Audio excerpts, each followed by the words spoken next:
Hello and good morning, everyone, and welcome to your early warning roundtable for Friday, 14 March, 2025. I'm your host, Mike Shelby. On today's roundtable, we have Robert, Jared, and me, plus your questions. And listen, I have this whole thing on recessions. We're going to jump to that as the second part of today's show. Let's start with Robert. All right, let's go ahead and talk about this because people are talking about a recession, potential recession or financial crisis. I'm somewhat concerned about that myself. I'll have a lot more on that coming up next. However, one of the reasons why we pay attention to recession and really underlying economic conditions is because how much that could fuel left-wing movements. And Robert, let's go ahead and start with your what, because we have seen a ramp up in direct action, almost to the level of violence. I think we have maybe seen some cases of domestic terrorism or attempted domestic terrorism, definitely vandalism and property crimes. What are you seeing? Let's start there. Well, yeah. So what I'm seeing here is a lot of prominent, Trump supporting personalities, especially online, are reporting recently that they've been subjected to multiple swatting attempts. Basically, the idea is you call a police department, usually from another jurisdiction, and say that there's a crime, imminent death or harm happening at a location, and the police show up and arrest, and I think in this case, the intent is, to potentially cause the death of the people that are being swatted. And they're reporting that these swatting attacks are increasing, and we're seeing videos and photos of a lot of vandalism towards Tesla vehicles, with the idea that it's targeting Elon Musk and Trump supporters. And I think most recently there was a video put out in HEB, in a HEB parking lot in Texas, where someone took the wheels off of like a dozen Tesla vehicles. Mm-hmm. I did see that, and I also note that some form. I'll tell you, in the Pacific Northwest, Portland, Seattle, I think a lot of this stuff, sure, it can be contributed to far left groups because they've been doing this stuff for years. Robert, do you get the sense that this is not just Antifa doing this stuff? Because that's my sense. This cannot be blamed solely on Antifa, this style of like direct action, violent type activity. This looks to me more like not quite Antifa, but like just general left-wing political activists. Yeah, I agree. I don't think this is just the Antifa cells that are. I think this is much more expansive. I think there's a greater kind of political environment here where you're seeing a lot of rhetoric coming out that is, I think, politically activating more left-wing, progressive, and left-leaning people to do stuff like this, because it's not just some of the TTPs align with things we've seen in like Stop Cop City and some of the anti-ICE actions, like these arson attacks on vehicles. I think there's been a few Tesla dealerships that reported arson attacks over the last couple of weeks, but not all of them are at that level. And I think we're going to an environment where there's a lot more rhetoric and a lot more political activation of people with sentiments that align with the left wing. That was my conclusion on this morning's report, was that the left, I do think they're probably crossing the chasm here from forms of political violence or domestic terror or violent forms of direct action, moving from Antifa to very just irate, I think a small minority of irate left-wing political activists who would probably call themselves anti-fascist, but they are not like the Antifa Black Bloc types. They're not the revolutionary anarchist types. These are essentially progressive activists who are now engaging in forms of, they call it protest, but in some cases it probably is domestic terrorism. Violence or coercion against civilian targets for an intended political effect is the textbook definition of terrorism.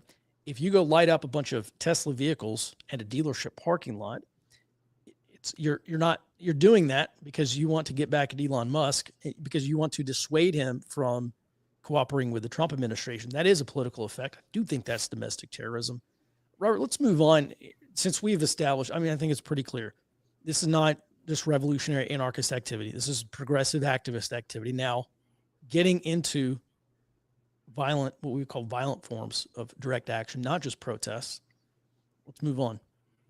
Yeah, so this is happening, I think, because of what we've talked about, this disorganization and disarray in the Democratic coalition, this liberal left coalition, where you're seeing a lot more left-wing people, like we saw with the pro-Palestine protests, saying that these political avenues are closing to them, and they're starting to go to more protests and direct actions. And the reason why I keyed in on the Tesla vandalism is because this goes beyond just directly targeting Trump supporters. Like they'll say, I think the idea publicly is we're going to intimidate Trump supporters and try to get a political move by Elon Musk in response to this. But what's important about this is that this is obviously not just targeting Trump supporters. Tesla has been around for a long time. I've seen all kinds of people online who are more progressive and left-leaning, worried that they're going to be targeted. But I think this follows, in past, civil conflicts. Vietnam is a great example where the left-wing militia would not directly target just supporters, but also people who are kind of sitting on the sidelines. And I think this is also meant to intimidate people who aren't hardcore Trump supporters, who otherwise might be on the fence or even be moderate into turning against the Trump administration or staying out of this political fight. And that's to me, that makes this more insidious than even in some ways than even the swatting attempts on some prominent Trump supporters. Mm-hmm. Robert, back from November of last year to January this year, we sat through a number of these, in general, left-wing strategy calls, predominantly political activist groups like Indivisible. And I listed out eight things on their agenda that they're going to try to do as part of this broad strategy. And one of those things was fracturing the MAGA coalition. And so I do look at this. You look at Tesla stock in it, it's tanked. And I mean, you've got President Trump coming out, basically doing an infomercial for Tesla. I think that's directly related. And so this is obviously an effort. These take down Tesla, or the Tesla takedown protests, are obviously a tactic towards that end, driving a wedge between Elon Musk and Trump. People said it would happen much sooner. It hasn't happened yet. Let's move on here to the impact. What do you see as the impact here? Well, I think there's the direct impact of these, what it is, even Trump has said, domestic terrorism, these swatting attempts. And I think I think these could escalate against Trump supporters, but there's also the possibility we could see more politically activated, Trump supporters or right-wing individuals and groups start to basically reciprocate these tactics, techniques, and procedures. We could see more swatting attempts. And I think that in this case, so there's this book by a German political scientist, Elias Canetti, called Crowds and Power. I think at the center of this is the targeting of this fracturing of the MAGA coalition is to basically take away the crowd, to not provide people a crowd, because that's an important political tool to show that you can organize. That's why on the left, when they're not just doing these direct actions, they're doing a lot of these protests. While they might not necessarily be effective in the eyes of most people, it is a way to show that they have a crowd that they're capable of organizing and turning that organization into different actions. So not just protests, but getting people, prepared to start doing more of these direct actions like the arson attacks. Mm-hmm. Robert, let's take a detour real quick. You bring up an important point about support. Back from 2016 to 2020, I started equating the military combat classes. Basically, you have combat arms, you have combat support, you have combat service support. And I took that model and I applied it to the left-wing militant movement. You have the combat arms people were essentially the people out in the streets throwing bricks and fireworks at cops and fighting with cops and rioting. And then you had your combat support, things like medicine and security and lookouts in the various forms of the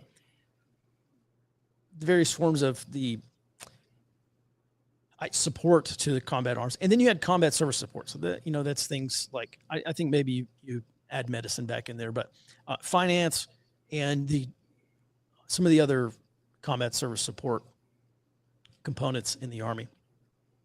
And the importance of the crowd is that combat support equivalent and combat service support equivalent.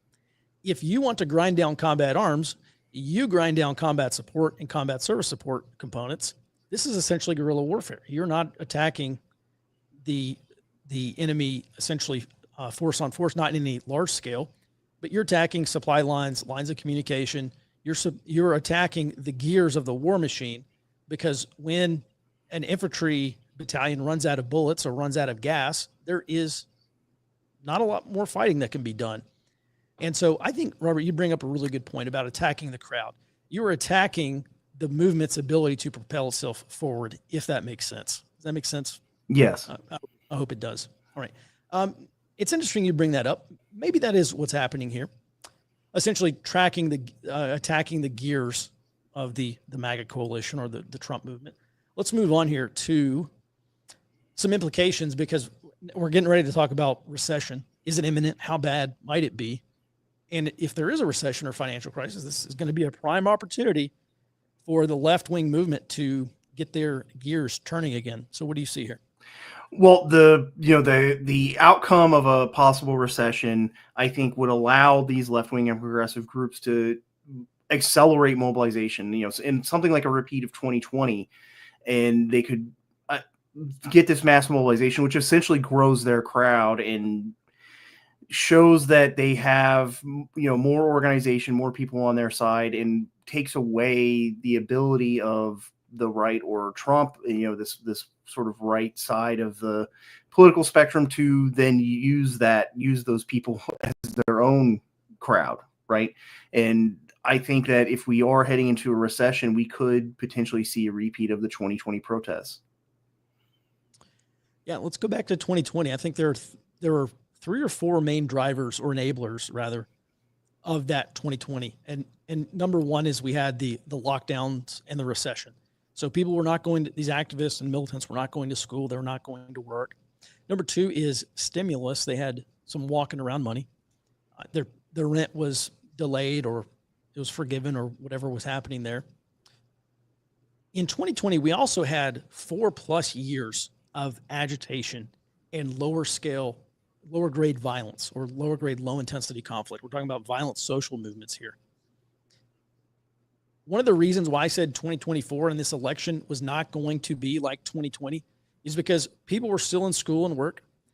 People still had to work for money. As a matter of fact, money was in much shorter supply, I think, in 24 than it probably was in 2020 due to inflation. And then we had not had multiple years of buildup in 24 going into this year like we did going into 2020. Maybe we have a recession this year. I think that it probably ignites the left-wing movement, especially if people are out of work again and they have something to actually rail against, because not only are they angry at Trump and angry at his policies, now they're pinning the recession on Trump policies. And I think this is a very good case for us to return to some of that a little bit higher intensity that we saw from 2016 to 2020. Robert, just looking ahead, it's difficult for me to see another 2020 before the midterms. If Republicans can hang on in the midterm somehow, I don't know how they will, but if they do, then I think 2020 becomes far more likely. But what's your argument for a return to 2020 before November 2026? Or is there one? Well, I think that I agree. I think the midterm is another one of those catalysts. And yeah, that right now I would say the 2016, 2017 model fits in the short term much better, because we're already starting to see this with the swatting attempts, these, direct actions against Tesla owners and conservatives, which is much more akin to what happened in 2016 and 2017. I haven't seen yet quite that level. You know, there were direct attacks on Trump supporters at rallies and in campaign events. And I think in the case of during 2020 or leading up into 2020, there were even like murders of Trump supporters. I think the one prominent one was in Las Vegas. So I think that is much more likely in the short term. And we're kind of already seeing indicators of that just because they're ramping up some of these protests and direct actions. And if we do see a midterm where the Republicans hold on to a governing trifecta, that is a major catalyst, I think, because the left and progressives will definitely see themselves, I think, as locked out from legitimate political avenues. Mm-hmm. Robert, I agree. I think that is probably going to be a major pivot point for the left if they cannot take back the House and or the Senate in the midterms. All right. Any other thoughts on this before we move on? No. Okay. All right. Thanks for that, Robert. As always, let's go ahead and move on here. Let's talk about recessions. Before we do, the weather is starting to warm up. I noted on this morning's report, we actually are seeing, just by what I track, I think we are seeing the left probably crossing the chasm or at least trying to, or getting to the point where they cross the chasm from a very small minority of irate activists to a little bit more, to a broader, more politically engaged left-wing movement. Since that is the case, my question to you is, have you identified activists in militant, what you might call domestic violence extremist groups in your area? If you have not, now's a really good time to do that. Coming up next week, starting on Tuesday, I'm running the Area Study Challenge. We do an area study for two reasons. Number one, to figure out what you're up against in an emergency, whether that's a riot or maybe a natural disaster or a man-made disaster, something far worse. And then what you have to work with. So our assets and resources. Who are the people and what are the things that surround you that you can organize or marshal to respond to an emergency or national crisis, whether that's COVID, another riot season, something potentially worse. If you need to get your basic area study done, I want to help you do that. It's 3 free nights of training. It's called the Area Study Challenge. Head over to www.areaintelligence.com and go sign up for that. It is free. I'm going to teach you how to do a basic area study. We're going to talk about some of this stuff as well. All right, let's move on. Speaking of recession, let's go back here. We'll cover all this stuff here in just a second. All right, is a recession imminent, and how bad will it be? I'm going to take a cursory look at this here. I just want to lead off with this. I thought this was very interesting. I've seen a lot of people say this stuff. It's hard to make a case against this, but this is from probably 4chan or something like that.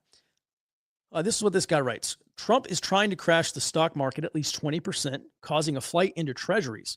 This will cause the Fed to slash interest rates so he can refinance the debt to near 0%. So if interest rates come down, refinancing debt becomes cheaper, and cause a deflationary spiral, which will lower the cost of everything. What is it? I think the federal government has to refinance on like $5 or $7 trillion of debt that's maturing this year. Trump does not want to finance that at today's interest rates. This is another reason why he wants Powell to cut interest rates. And I'm just saying, if this Trump engineered recession is being done deliberately, then it is almost certainly to take, number one, to weaken the dollar and boost exports or make them more attractive, but also to refinance debt at lower rates. At any rate, this guy continues, more than 94% of all stock is owned by just 8% of the population. Trump is literally taking money from the rich and giving it to the poor. This is why Trump is playing a game of hokey pokey with tariffs. One day he has 25% tariffs on Mexico, and the next he doesn't. This is to cause extreme volatility in the markets and a desperate need and demand to flee towards treasury bonds, which again, as more money piles into treasuries, yields come down, which are much more stable but offer much lower potential return. I thought this was interesting. And I've seen a number of people talk about a Trump-induced recession. Let's talk about how soon a recession might be. Number one, I've been thinking about this for a while.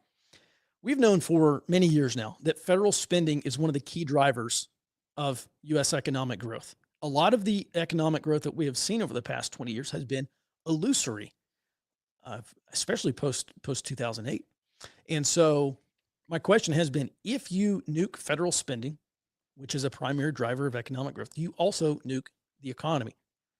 And this chart's from Bank of America. They showed today that government spending is just over 1/3 of U.S. GDP. And this is a record excluding crisis periods. This is as high as it's ever been, excluding COVID and the Great Financial Crisis and the Gulf War. Higher than Vietnam, slightly lower than World War II. So if this is what's being cut, then we're cutting into that 33% of GDP growth. So obviously, you're going to have an economic slowdown. The Trump administration, guys like Treasury Secretary Bessent and Commerce Secretary Lutnick, say this is part of a longer-term reorientation of the U.S. economy away from the public sector back to the private sector.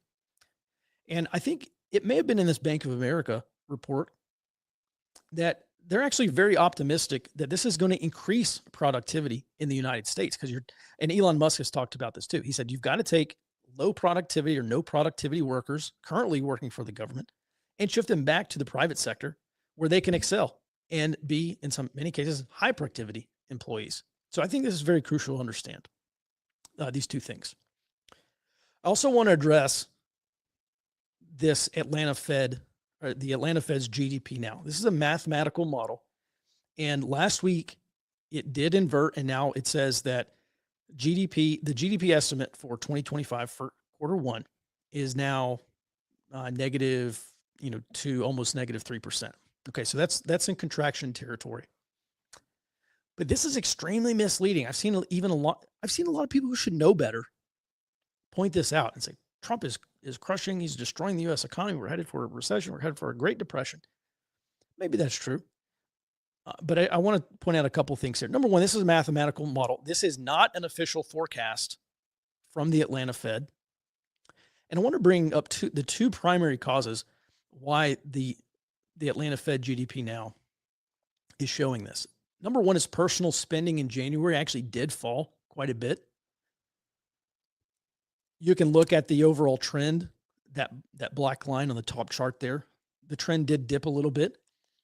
I've not seen any research report that says U.S. consumer spending is completely buckling. And actually, many of them said that consumer spending should rebound. So this is one thing that's contributing to the Atlanta Fed's GDP now recession reading. So that's one item that should moderate future scores. And then the next thing is the trade deficit hit a record high in January. So we imported much more than we exported. And you can see that month over month trade deficit there declined substantially. That's another thing that's pushing down this GDP now.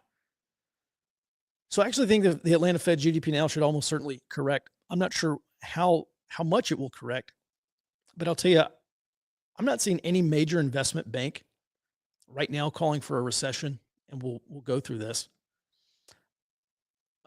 Listen, I read these research reports every week. I write a weekly economic outlook. So I take what banks are saying. I take what hedge funds are saying.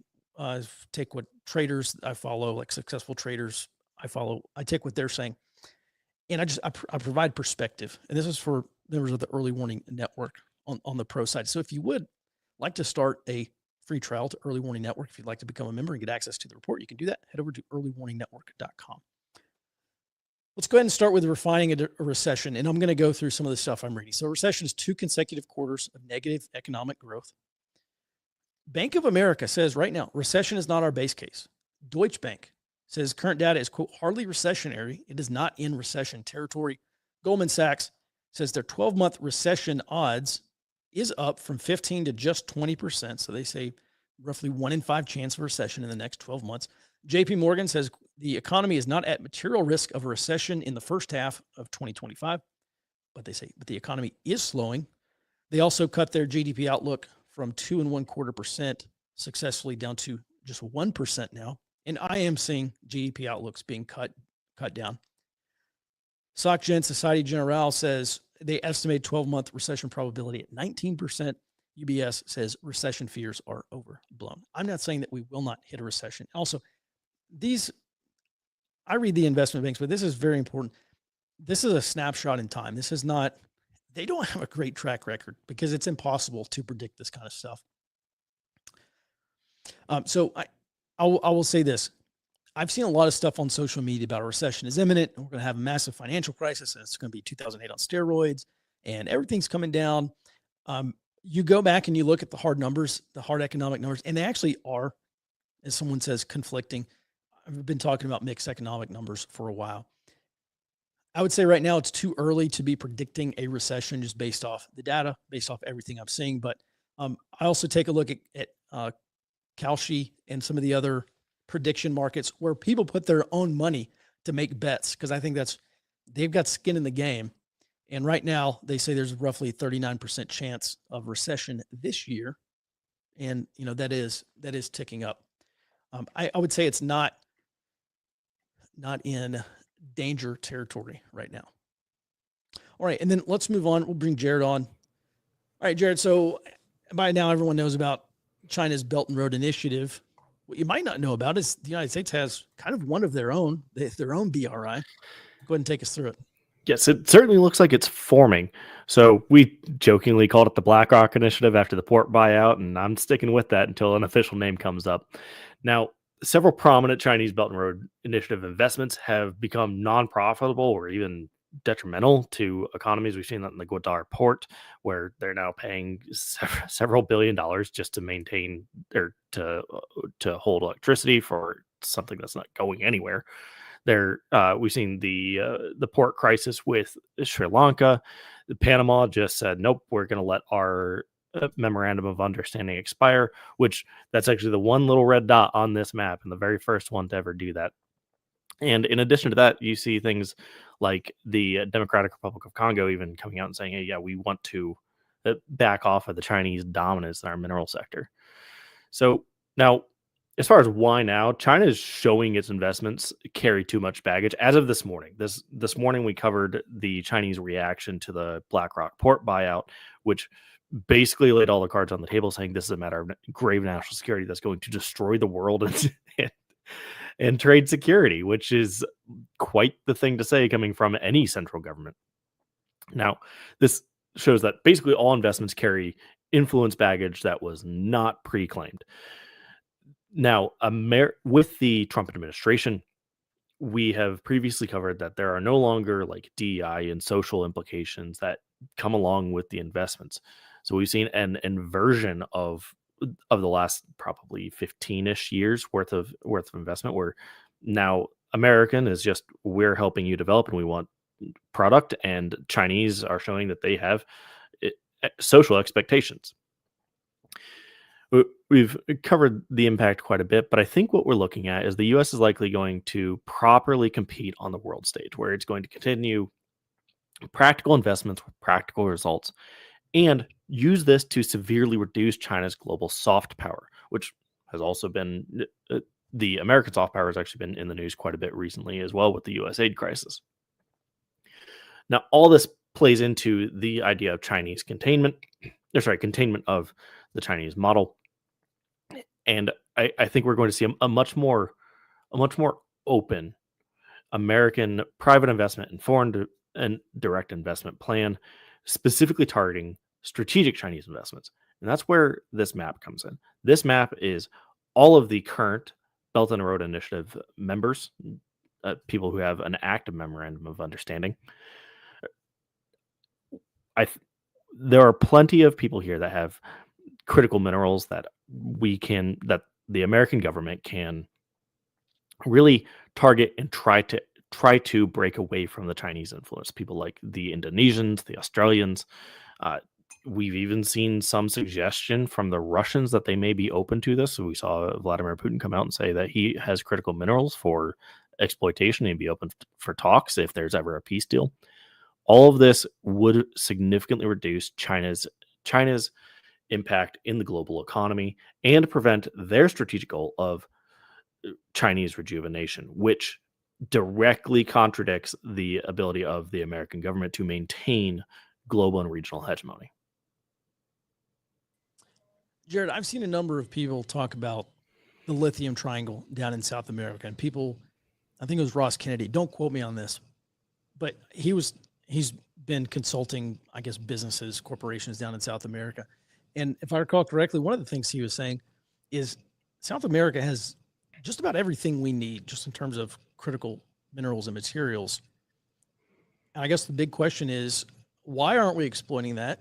And I guess the next logical question is, when will we start exploiting that? You see this BlackRock purchase of these ports on either side of the Panama Canal is maybe an opening salvo to this pivot. I absolutely do, because the Chinese government, which we covered their response earlier today, they know what ports were sold. It wasn't just the two. There were dozens of ports across the world, and they're freaking out about it. That list is not published yet. I've been trying to find it. I really want to see that and map it out because it would be great. Mm-hmm. I think this is a much greater threat than what it initially. It's a much greater threat to their soft power regime than what we initially really could have seen. And it would not shock me to find out that there's a lot of influence down in the South American continent. Well, there would have to be. I mean, so many of those South American countries, they want increased exports. They want money for tech and industrial development. And it seems to me like the Trump administration has so far been pretty successful at lobbying BlackRock to go in and start buying these ports out from underneath the Chinese. I guess some of those deals were probably coerced, i.e. these countries don't want to get 100 or 200% tariffs on their exports to the United States. And so they're going to play ball. Yeah. So very interesting. And Jared, I'm with you. I would like to see those maps. I forget the exact statistic, but it's something like 1/3 or 2/3 of the world's major ports have some, or China has some controlling interest in something like 1/3 to 2/3 of the world's major ports. Do you recall that statistic? It's outrageous. I think it was 2/3. Actually, Robert might know that one off the top of his head. If I remember right, that was one of his roundtable items one week. But yes, there was an enormous percentage of them. And then on top of that, many of them were also dual capable. They were civilian use and military use, which, if I remember right, the port of Chancay, which is down there in Peru, a Belt and Road member, that was dual use. And that was part of the big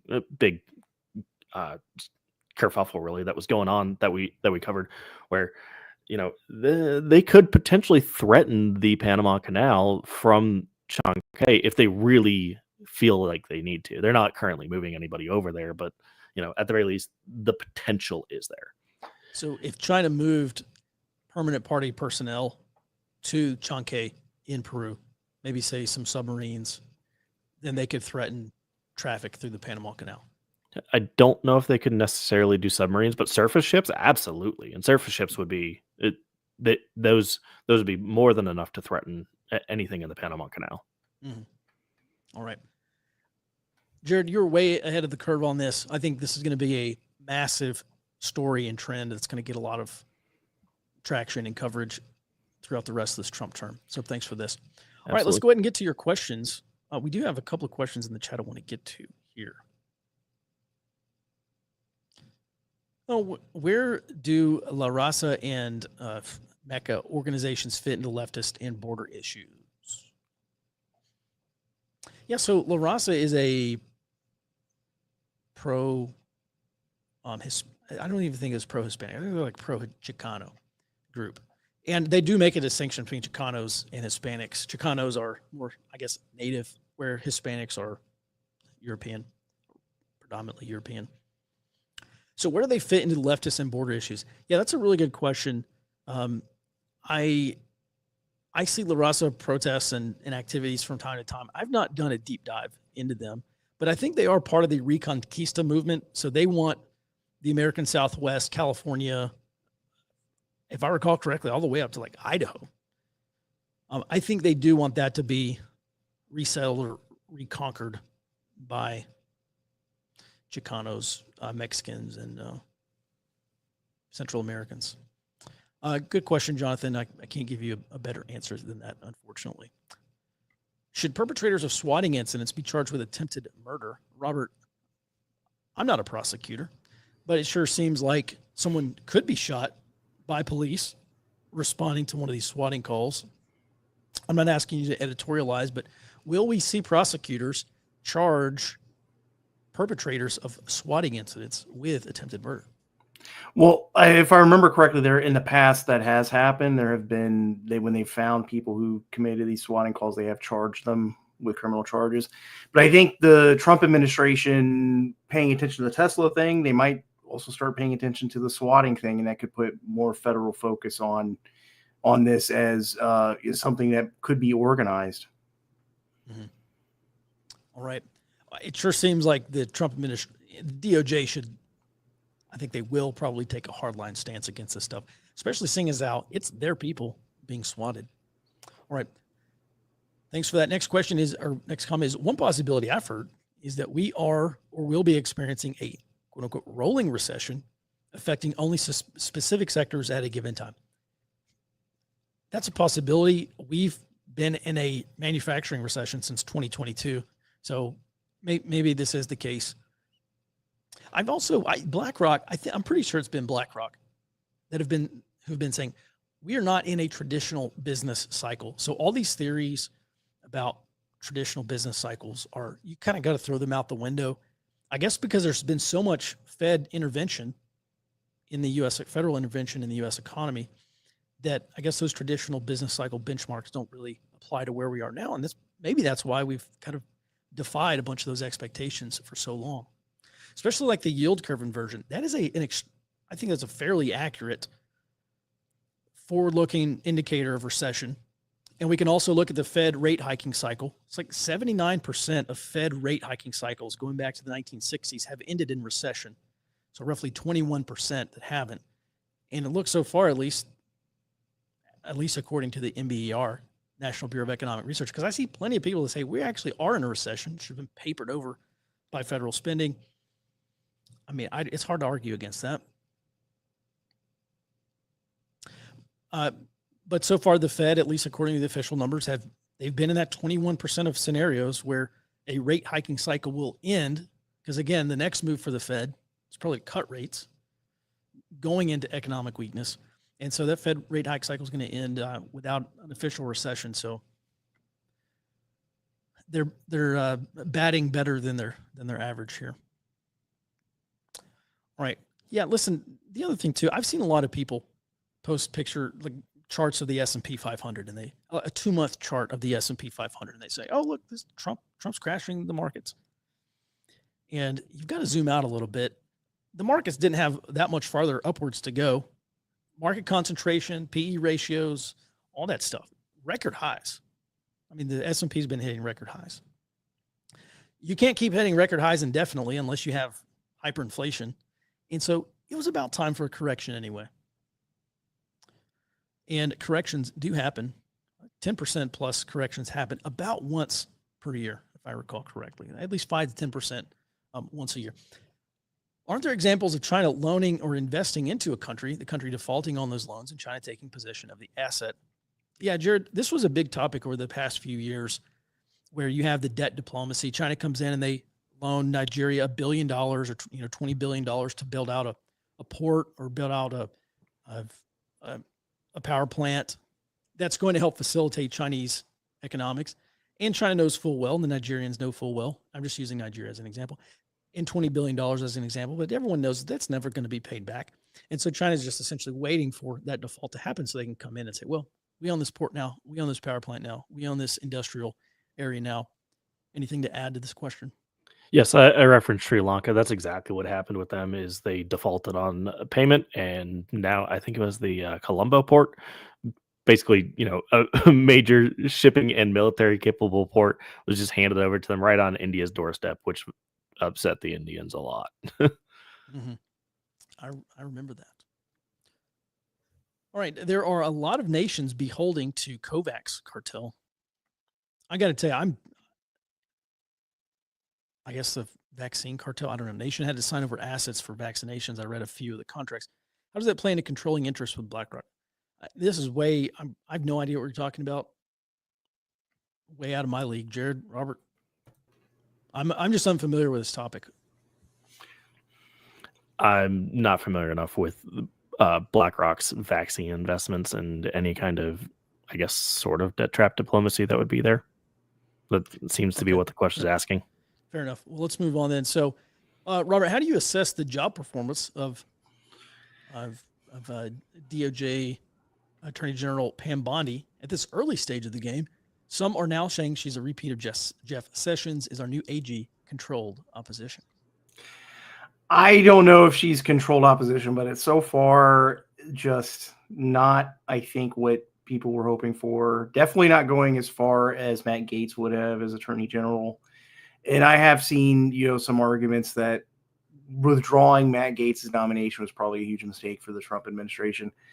I'm not a fan so far. I think probably the worst thing she did was that Epstein thing that was actually more redacted than what's publicly available, which is a complete. And from what I understand, she's known for that. She's known when she was the Attorney General here in Florida as like one of those people who thinks they're like a PR master, like a messaging master. And that seems to me what this was trying to be. It was like a public relations campaign for the Trump administration and just completely bombed. Mm-hmm. I saw a lot of people extremely angry about that, like the gatekeeping, and we're going to let these certain conservative media personalities, we're going to let them go through it and report whatever. And listen, I think pretty much everyone can tell where we stand politically. We try not to editorialize on the show, and we definitely don't carry water for the Trump administration. I've seen a lot of people very visibly angry at the Trump administration, going so far as to saying that basically Trump has failed his promise to publish the full Epstein list. I don't know. There was like a second part or something like that they said would be released. Apparently it has not yet been released. Robert, have you seen anything on that? Yeah, Pam Bondi said that it wouldn't be, or it would be heavily redacted for national security reasons. But I think my opinion on the whole thing is that if there is a bombshell smoking gun Epstein list, it's probably not in anything like the FBI New York field office evidence room. It's in somebody's wall or floor safe. Yeah, or destroyed. Yeah, wasn't the Southern District of New York or somebody, weren't they like shredding and burning files a couple of weeks ago? Yeah, I think so. I think that I think it was before the appointment of the acting director of that office, of that district attorney's office. Yeah, and then there was the case of Pam Bondi like politely requesting, or like she wrote a sternly worded letter to some FBI field office or something in New York to hand over some files. Was that the Epstein files that they had? And they're like, yeah, we'll get back to you later. And who knows what they're able to destroy. So swing and a miss for sure. Yeah, there. I agree. Yeah. All right. Another question for you, Robert. What's the state of the continuing resolution? I know the vote was coming up this morning. Have you seen if that's passed or not? I went and checked, and they haven't started the vote, or they haven't finished the vote at least. And as far as the DOE involvement with it, it does continue funding. But I think part of the strategy the Trump administration has laid out for the Department of Education and some of these other cabinet level departments is that they're not just going to cut funding entirely through something like an EO, because that invites more lawsuits. But something doing is kind of interesting is they're basically directing Linda McMahon, the education secretary, to find within the law ways for them to just give their authorities to other agencies so they can start closing down. Mm-hmm. So I don't think that's going to change with this continuing resolution. I think it's still the Trump strategy. Mm-hmm. Hey, one other question I have for you, Robert, because I saw where the Trump administration yesterday came out with I guess they're floating this policy of scrapping the federal income tax for all Americans who make less than $150,000 per year. That's something that obviously has to be done by Congress, correct? Yes. Okay. Do you see that sailing through Congress prior to January 2026? No, January 2027. No, I think it's not necessarily just because it would be unpopular. I think it'd be very popular, because people have this misconception about federal income taxes. Like anybody who makes $150,000, more than that would just pay, the tax rate on whatever's above $150,000. This actually would be effectively eliminating a huge amount of income tax for a lot of people. But there's a huge dysfunction in Congress, and with such tight margins, they basically are only really passing things that are must pass, like the spending bill. Well, in this case, the continuing resolution, and things that they can get through, like budget reconciliation bills. But they're very limited on what they can do with that. It has to affect spending, basically the budgets of federal agencies. And I think that's I think the lawmakers know that this dysfunction, this basically Congress is stalled, because that's why you see people like Elizabeth Warren saying to Trump, if you want to do all of these changes in the federal agency, you need to pass a bill, because they know it's not going to pass. It's the same thing as like telling somebody to sue you when you know they're not going to do it. Mm-hmm. All right, let me throw a curveball at you, Robert. I don't even know if this is possible, but under Biden, we saw this huge shift. It was a policy shift at the Defense Department, at the Department of Justice. They basically said, don't go after these radical anarchist groups. Go after white nationalists and the white supremacist threat. And the DOD did this huge one-day stand down. And if I could recall correctly, they actually ended up scrapping, I believe, one of these white nationalist kind of witch hunts in the DOD because it had such low results. Is this something that the Trump administration at the executive level could just instruct the Department of the Treasury or IRS to stop enforcement on, or I don't know, but basically just instruct them to say, if you make $150,000 a year, we kind of don't really care if you pay taxes or not. So just don't go after those people. And if you make 151 or over, enforce those people. Is something like that can be done, or is this just too outlandish? I don't know if that could be done for tax enforcement, but I mean, there's other things. It's a strategy the Biden administration used for other stuff too, like immigration. In the case of these asylum hearings and these immigration court hearings, the DHS lawyers under Biden would just not show up and get a default judgment for the illegal immigrant going through the hearing, or push the hearing off because they decided not to show up. And that's something that the Trump administration could do for certain things. I'm not sure if they could do it for tax enforcement. Mm-hmm. All right. Hey, if I recall correctly, I could be wrong, but didn't that whole DOD thing, I think they found like 50 white nationalists that they ended up chaptering out of the army, out of the entire, what do we have, 1.5 million or something like that, maybe more than that, between active components and reservists. I mean, it was just phenomenally low. Like, it cost multi-millions of dollars through those investigations. All right. Well, thanks for that. Let's see here. Just a quick comment here. Always helpful to maintain some objectivity, which we do. We do try our best to do. Give you the ground truth. And again, we don't carry water for politicians or any party, but we do call it as we see it. One of the things I appreciate about Ford Observer, Early Warning Network now, is while I know many of you lean in a certain way, you don't seem blinded by ideology. It's a hard quality to find. Well, we appreciate that, especially from you, Frozen Nomad. All right, let us go ahead and get into some more questions. Robert, is there an estimate about how much these protests have cost Elon Musk? That is one of the questions from earlier this week. I think probably billions of dollars, correct? Yeah, and I mean, I think the direct cost of the protest is probably lower than he's taken on his entire net worth. I think it's like at $200 billion or something that he's effectively lost through stock market losses. Well, all right. As evidenced by your map of the AFL-CIO week of action, on this morning's report, it seems to be more on the East Coast than the West Coast, yet the whole of the West Coast seems to be in full rebellion of the administration. How are the states on the East Coast doing regarding rebelling against the administration? I could be wrong, but my general sense, and I could be way off base here, I'm far more familiar with the East Coast than I am with the West Coast. Isn't the East Coast more industrialized than the West? I'm pretty sure it is. I mean, it has to be. So maybe that's why you have a stronger prevalence of unions on the East Coast, because they've been at it longer than they have on the West Coast. I don't know. How else would you explain that, Robert? I think a lot of I think a point I made before is that some of these unions, we see the industrial unions like the UAW on the West Coast, most of their members that are unionized are like college students, graduate research assistants, baristas, teachers, people that aren't, involved in expanding like the UAW membership to, the South, car manufacturers in the South, stuff like that. So I think that's why you see a lot more union activity on the east half of the country, is just that, like you said, there's a lot more industrial infrastructure here than there is on the West Coast. All right. Dawn asks a really good question. in regard to this, the economic blackout boycott, they ran one last month sometime, and they said it had some moderate results.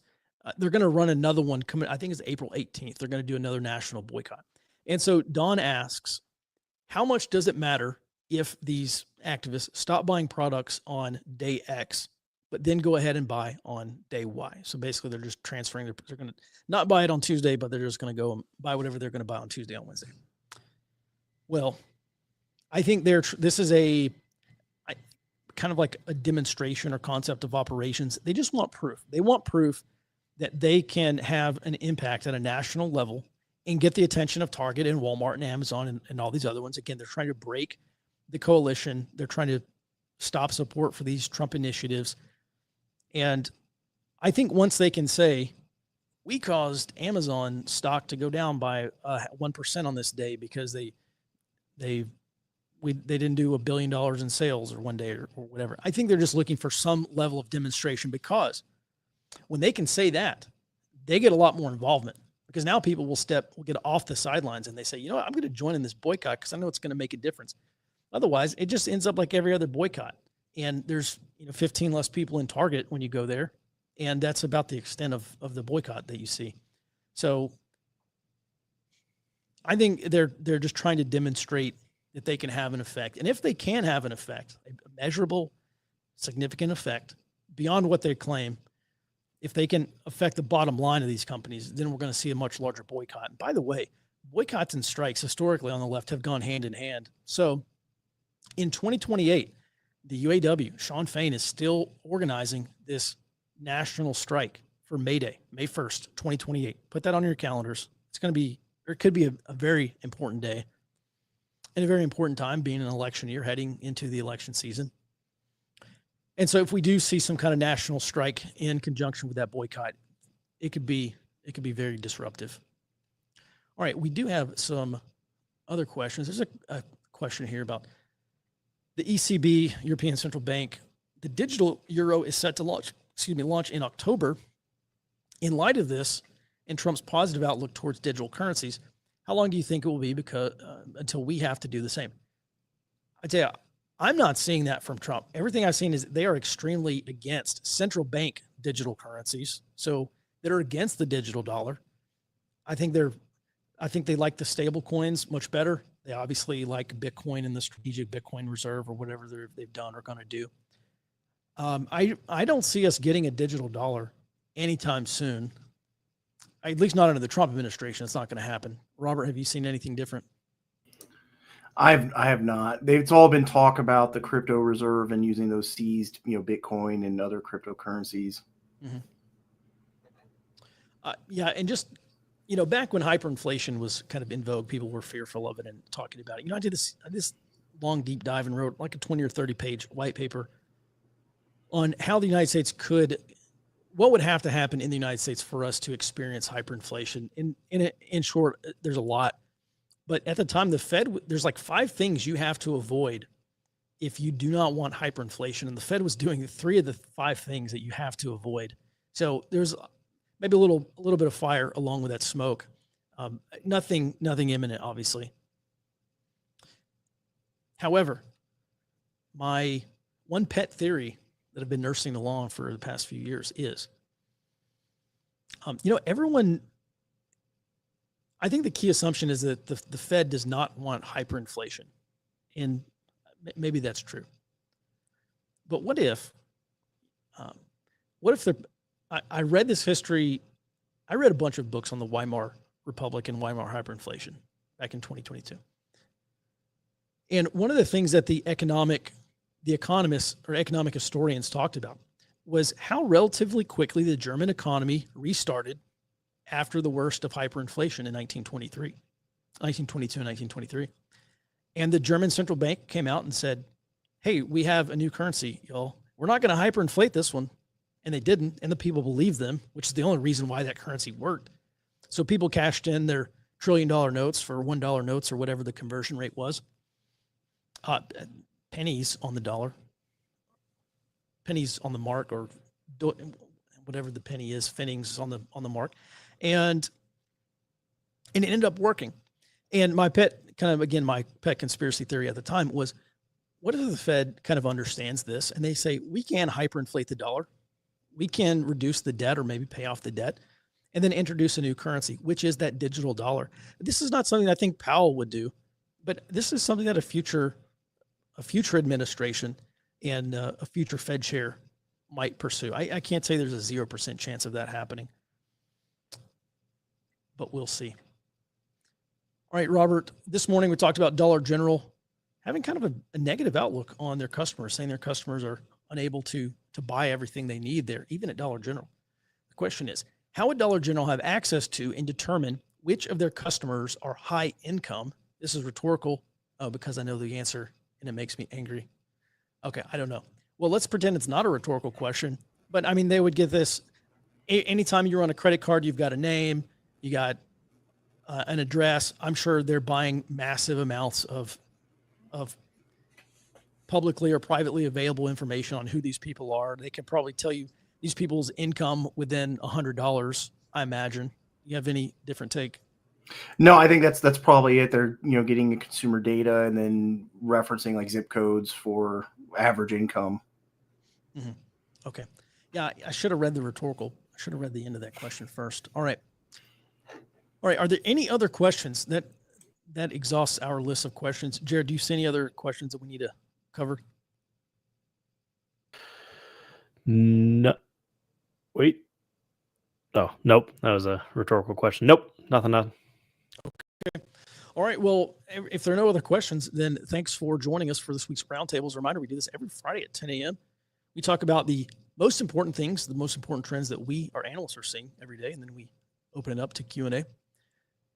Again, we appreciate your support. The weekly economic outlook I'm going to publish that this afternoon. So if you do want a reliable and informative, if you want informed perspective on what banks and hedge funds and traders and financial analysts are saying about the economy, saying about the geoeconomic and geostrategic shifts that are happening at the global level and at the national level, then join us. Head over to earlywarningnetwork.com and sign up for a free 7-day trial. You'll get that report in your email inbox.